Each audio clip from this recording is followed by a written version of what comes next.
Hey, good evening, guys. So tonight we're going to be going over the physiological aspects of night flying.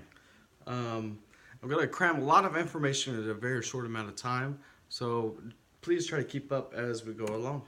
The learning objectives for this lesson: learn what are the common physiological aspects of night flying, understand some of the dangerous aspects of night illusions, and use the FAA requirements as the minimum standard of professional piloting. Our introduction, where the following lesson is vital for pilots to understand and to be aware of the mental and physical changes in how the body reacts during nighttime flight operations.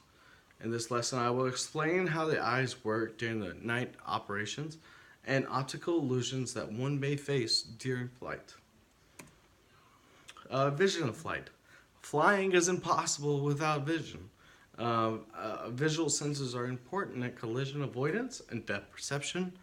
Our eyes are not perfect. We're prone to some illusions and blind spots. Understanding how our eyes work can help us in nighttime flight. The eyes. We have two main portions of the eyes that we're going to focus on tonight, which are the cones and the rods. An overall perspective of the eyes. Light rays pass through the pupil of the eye and are focused by the lens and onto the retina, which is a light-sensitive layer at the back of the eye. Our cones are the central part of the retina, which contains cells which are the most effective in daylight and least effective in darkness. Cones allow us to see color, small details, and distant objects. Rods, on the other hand, are like our best friends. The outer band of the retina contains rod cells, which are responsible for our peripheral vision and are effective in both daylight and in darkness.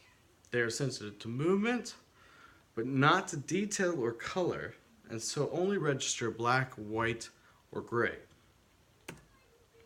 Here's a little couple of depictions here. So over here we have a little eye outlay, and on the sides we have our rods, as you can see in the back corners of our eyes.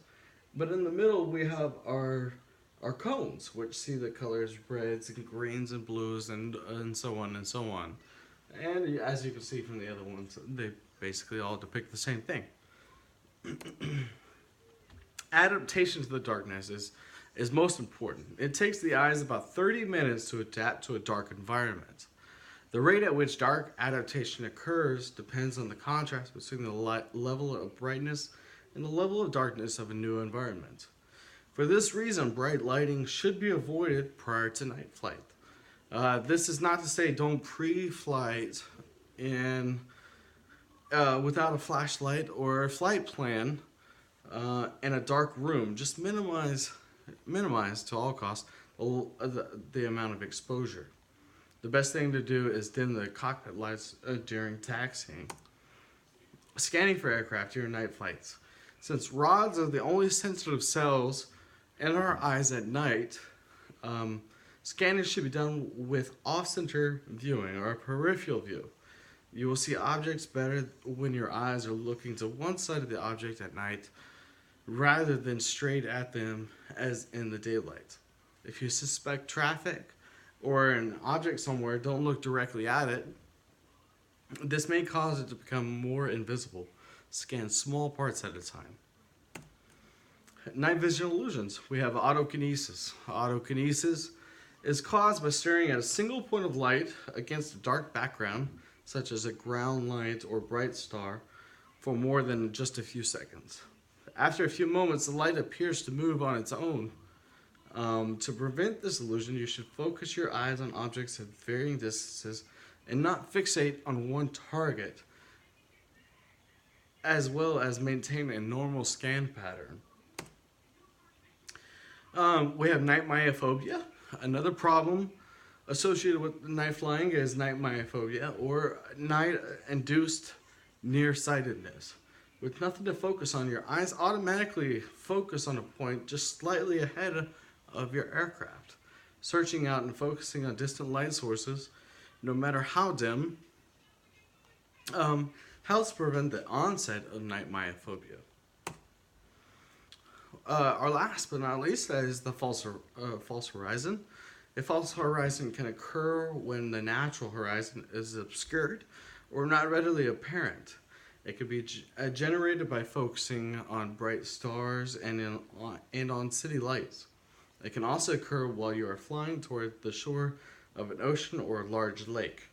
Because of the relative darkness of the water, the lights along the shoreline can be mistaken for stars in the sky. So through our conclusion of this lesson, we discussed how the eyes interact with light and how our eyes are vitally important in flying an aircraft. The physiological effects of nighttime flight operations are a very different feeling compared to daytime operations. Through this lesson, I hope we can come to the conclusion of how important parts of the body can be affected by different flight operations, especially at nighttime. Thanks, guys.